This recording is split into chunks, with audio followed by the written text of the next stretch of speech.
Very good. So we can start with our last panel. Last but not least, Fireside Chat, and I'm very honored to introduce three excellent role models for the entrepreneurs among us here in the audience. We have here with us, first of all, Shahar Levkovitz. Shahar is the founder and former CEO of Amobi, the leading company for mobile advertising solutions. Amobi was acquired by Sintel, as many of you know, in March 2012 for $320 million. Shahar won also the prestigious 2011 Entrepreneur of the Year award in California, the 2010, the 2010 CEO of the Year award in Israel, and also the Technology Pioneer award from the World Economic Forum. Also prior to Amobi, Shahar has consistently been at the forefront of mobile and internet technology development. So, Shahar, very pleased to have you with us on the panel. We also have with us in the panel Ronen Soffer. Ronen, after designing and deploying an innovative tactical system in the IAF, joined the Telmap very early, since 2001. And took a key leadership role in defining and executing the company's strategy up to and beyond its recent acquisition by Intel. Telmap is today a world leader in mobile location-based services, as many of you know, and it won the 2006 World Economic Forum Award for Technology Innovator of the Year. And Ronen now serves as Executive VP and CTO of the company. So thank you for being with us, Ronen. And last but not least, we have with us also Shahar Waiser. Shahar founded and built over 6 profitable companies, among which the Russian Groupon, which last year did over $200 million in sales. He also founded Loyalize, 90 Cities, and other 3 companies. He was the Russian office CEO of Converse. And Shahar is now CEO of GetTaxi, where he recently raised $20 million, $30 million in total. GetTaxi is a very good service that I believe many of you use, where you can order a taxi quickly and pay for it easily. Thank you for being with us, Shahar. So first of all, it's a fireside chat, so I would like to make it as interactive as possible in order to leverage the experience that we have here in the panel. First of all, a question for the audience. How many of you are entrepreneurs? Very good. Very good. A lot of you. And how many of you believe that you will be successful, i.e. you will make money? Very good. So let's turn it to the audience for a very quick question. Starting from Shahar, how many of them do you believe will be successful? So I guess I should be the best. And also, why? Yeah, so I'm going to be the best. I believe about 40 people raise their hand. Can you hear? No. I think we need to turn up the volume. And what about now? Okay, much better. So I guess there are about 40 entrepreneurs who raise their hand in the audience. The statistics are that only 1 out of 100 will be very successful and give any return to the investors and himself. So statistically, none of you is going to be successful. And to make it even worse, I see Oded from Collab in the audience, and I believe that Collab are going to be huge, which means that the rest of you have even less chance. So it is going to be quite negative for most of us. But life are tough, and if you will work hard and do it right, some of you might be relevant, some of you might be successful, but statistically, you're doomed. Yeah, so I have to, by nature, take a different angle to Zohar's. So I live my life according to 2 sentences. One was said to me by my sergeant major in basic training in the IDF. He said, you have 7 minutes to eat. You eat what there is. You don't eat what there isn't. If you eat what there isn't, takabel Shabbat. You get punished, right? The second was a dentist that did a dental surgery on my shenbina, on my tooth, when I was 24, and he said, you have to sign this thing because a release form. And I said, what is it for? He said, there's something here that's responsible for your motion and your feeling in half your face, and if we damage it, you don't sue. And I said, well, doctor, what are the chances? And he said, what are the chances? If you get fucked 100%. So statistics are important, but statistics aren't everything. What we will have written in watermark on our tombstones is how many days of the total days we lived, we felt alive. So if you maintain that principle, you believe in what you do, and you believe you can be successful, and by God's merit, you are reasonably good at what you do, and those of you who are programmers, this is the third conditional element, you stay standing. Doesn't require a nice voice, good looks. You know, Pixar will take care of our good looks now. We don't have to look good anymore. Stay standing. Stay standing because sometimes it's not about you finding the opportunity. It's about the opportunity parking its car in the parking lot outside your home. So I don't know a lot about statistics. It's hard to succeed. It's hard to measure success. But it's important that you try to be good at what you do and stay standing. Thanks for listening. I believe actually everyone will be successful, just the question when. It also matters if you do things because success for you is a commercial success, or you do things because accomplishment is a satisfaction for you. And in such case, everything that you basically succeed to implement is just a satisfaction. You learn a lot, and if you really love what you're doing, that's my belief is that you have to love what you're doing. There is no other way to success today, and the reason is not because you're just not good enough, it's just because there are other 5 people in this world who's doing the same and they love it. They just absolutely psyched about what you're doing, and to win those guys, you have to love what you're doing too. Otherwise, there is no chance. So, for me, eventually, if you love what you're doing, you will find a way to success, and definitely success for me is just being happy, and I completely agree about what you're doing, and those things come together. So very good. There was one objective answer and 2 motivating answers, but that's very useful. The reality is it's very tough, and all of you were in line with that. So let's try to help out with some advice from your successful experiences. All of you were extremely successful so far, also multiple times. What is it that you did very well in what you did that made the difference, in your opinion?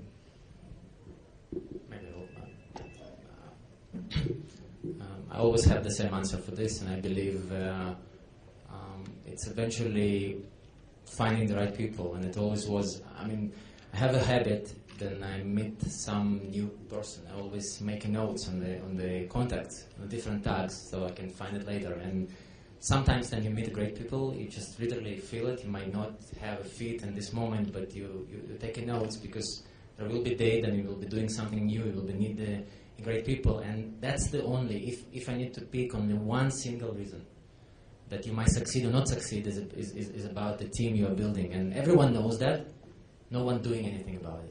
In a way that then you need to hire, people hire, but they don't say, you know what, I will not rest until I find a great person, and it's very important. Unfortunately, to find great people difficult. That's why you have to take notes every moment you meet someone or you see someone. Just take notes. Thank you. So, yeah, first of all, I absolutely agree. The first thing is the team, your employees, your partners, your investors. And without them, nothing is going to happen. Second is working very, very hard, day after day after day. It is going to be very tough to anyone who will start a new company, and it will take a long time. You know, in the past it took about 2, maybe 4 years to sell a company. Today it will take 7, 8, 10 years. Working very hard, trying again and again, making all the mistakes in the world, but correcting them very, very fast. And believe me, I did many dramatic mistakes, most of them very, very deep. But trying, do it again, and when you're stupid, say, I'm stupid, change the course of your company, change the course of your life, try again, and eventually, 1 out of 100 will be successful.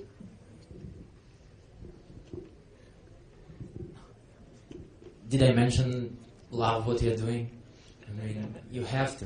There is no other way. Seriously. I mean, I found many friends of mine who succeeded in many companies, and if I can find anything common between them, they really love and passionate about what they're doing. It's not enough, but without it, there is no chance. So I truly can suggest that.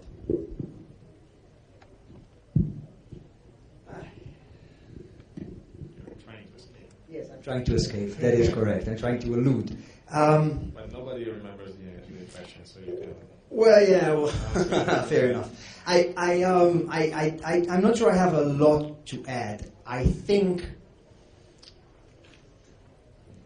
when he says what does it take to succeed has a lot to do with the definition and measurement of success. A lot of people think if you sell the company, that's success. And actually, if you sell the company, in some cases, the success of your previous shareholders.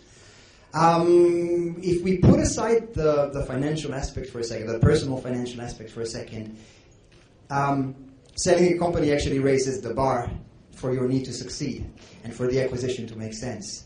So have you succeeded by selling the company,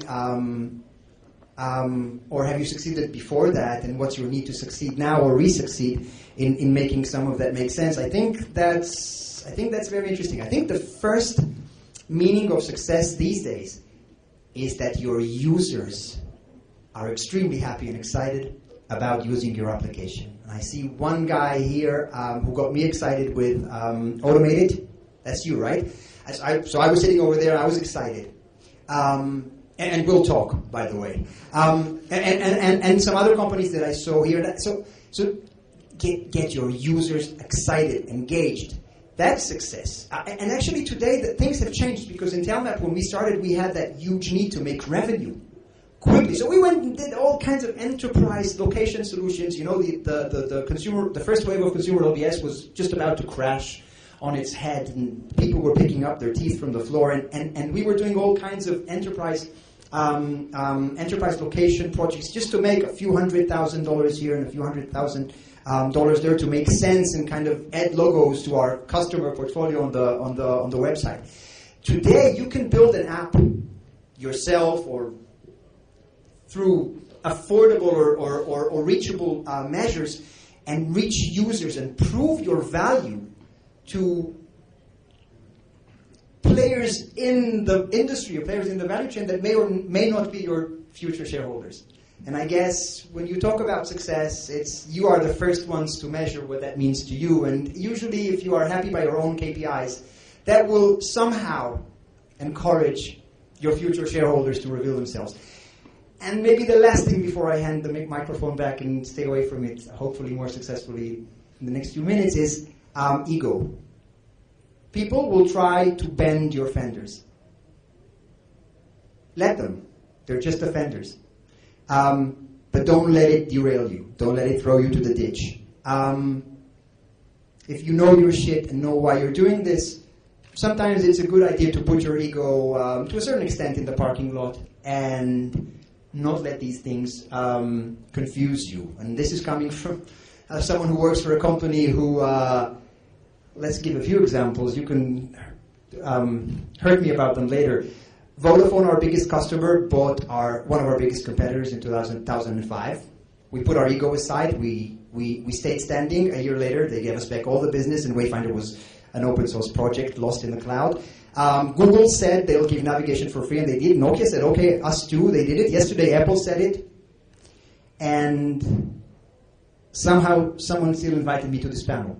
So put your ego aside when needed and keep your eyes on the ball, and it will help. Very good. And this was a compass in a way, right? So it shows that he deals with navigation systems. A more detailed question. Let's drill down a little bit on the key dilemma, the key decision that you had to take where you did the right thing.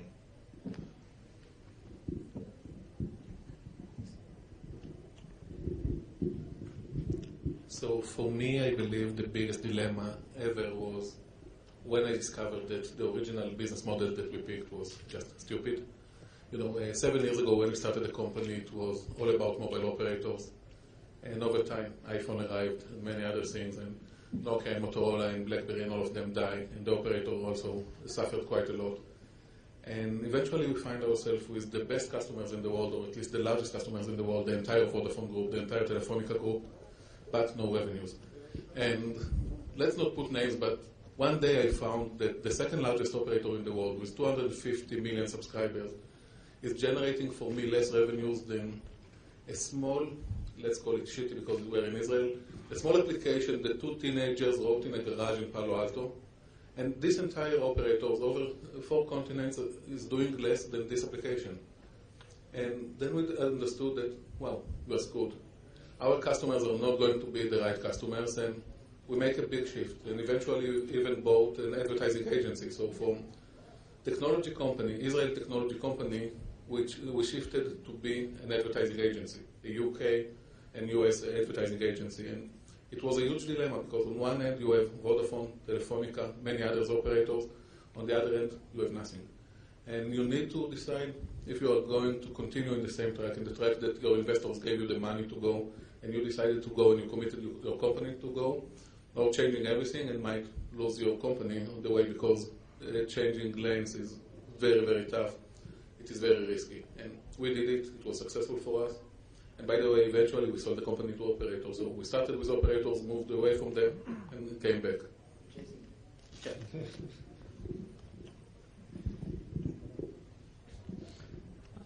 I think always the most difficult question is what not to do. And sometimes the answer is not easy. In most cases, then your products start to gain up and it has some traction and success. You have multiple options to go. You have many partners start to contact you and offering you partnerships and distribution and different ways to do it. And it's all cool and you want to follow all of them. And I think one of the most key questions you have to ask you always, and your people too, is what you're not going to do. Because there is no such thing in doing something, it always comes on behalf of something else that you're not doing. For example, for GetTaxi, when we see very interesting traction nowadays. We grow by 100% every month. And it's difficult to support this traction, and we still open new territories. We just launched a few new countries. And there is almost every week that we get a contact from some partners around the world who come and say, okay, you know what, we want to launch it in our country. It might be France, it might be Brazil, it might be anything else. Some of them come with the money and say, you know, we will manage everything, we'll do operation, just give us the technology, we'll franchise, and you can rest, and we'll do the rest, okay? It's the most difficult answer to say no. So we have, for example, now, precise example, we have partners who raise the money just to do GetTaxi in South Africa. And they want to do it tomorrow, here's the money, let's do it. It means that if we go with them, there will be some work to be done, and even this little work will be distraction from what we decided is important. And we took a decision not to do that. And trust me, believe it or not, it's the most difficult thing. Then somebody come with the money and say, yeah, let's go wild. My 2 cents. Actually, I'm still counting that Ronen is missing. No. I know. Mobile operators. Shahar, you mentioned how you started there, went away, came back. For Telmap, you based your business model a lot on mobile operators.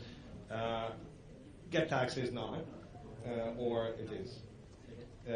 Is your business model based on operators? I don't think so.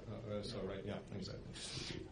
So how much, Shahar, Ronen, are you at peace with that decision? What are the key success factors to be successful with operators? Is it better for them to be more operators, companies, or just B2C? Well, so today after I sold my company to a mobile operator, I love mobile operators. But for a few years, it was extremely tough. No, it is very tough to work with the largest operators. They are very, very slow organizations. They are not moving at all sometimes. And I told you before that, for example, after we won the contract with Vodafone Italy, it took us 6 months just to find the right engineer at Vodafone that will put our IP on the firewall and will open the firewall for us. 6 months just to do it, and it took him about 20 seconds. So it is tough, but the good news is that operators today are much faster. Operators today understand that if they will not move fast, the guys from California, Apple, Google, and the rest of them are going to take their lunch, and they're trying to do much, much better. And also good news to the entrepreneurs in the room that are going to do something with mobile operators is that operators today are under a lot of pressure. I met recently one of the CEO of one of the largest operators in the world, and he told me very frankly, so I will not mention his name, that he understands that operators today are suffering from cancer, and when you have cancer, you are going to pay any amount for any medicine that anyone will offer you. So I'm not an MD, so I have no clue if they will survive or not, but for sure, in the way they're going to try many solutions, many startups, they will buy startups, they will invest in startups, they will use technologies in order to find cure to what they have right now. And again, I'm not sure if they will survive or not. Let's hope that yes, because I'm against Google and Apple personally. But let's see, there are many, many opportunities, and again, today, I love operators.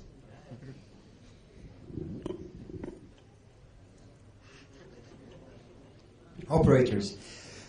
What gives you life will soon after burden you and eventually try to kill you. Telmap would have been nowhere without operators. We build our strategy on providing white-labeled, value-added services before the word app was even revived through operators. So we were proudly known as Orange Maps, Telefonica Ruta Movistar, Synctel Explorer, Vodafone Find and Go, Mears GPS, remember the lady with the left hand on TV? And we made a lot of money. And that became our DNA, and our DNA then became a barrier. And when things started to change around us, it slowed us down in reacting. So I wouldn't go blaming operators for that. Actually, they were very kind to us and still are in relationship and revenue generated. But if I had the privilege of starting something right now, I would, in your shoes, look at operators and see two things. Channels to market, so distributors and almost affiliated marketing partners, and billing partners. And I think that's what you were humming about when you said, well, maybe just a little bit here and there, right? And yes, they still have, and forget pre-installation. If they pre-install, that's wonderful. I know applications that are pre-installed and nobody cares about, and applications that are downloaded madly, like fart machines. And okay, so pre-installation, I should say, everybody says pre-installation is very important. Actually, it's happening less and less, and I would kind of shooting myself in the leg, but maybe pre-installation is not the primary asset of operators. Go-to-market still is. Billing still is on steroids. And I would, in your shoes, focus on those two assets. If they can pre-install, that's 2.5, and good luck to you. Yeah.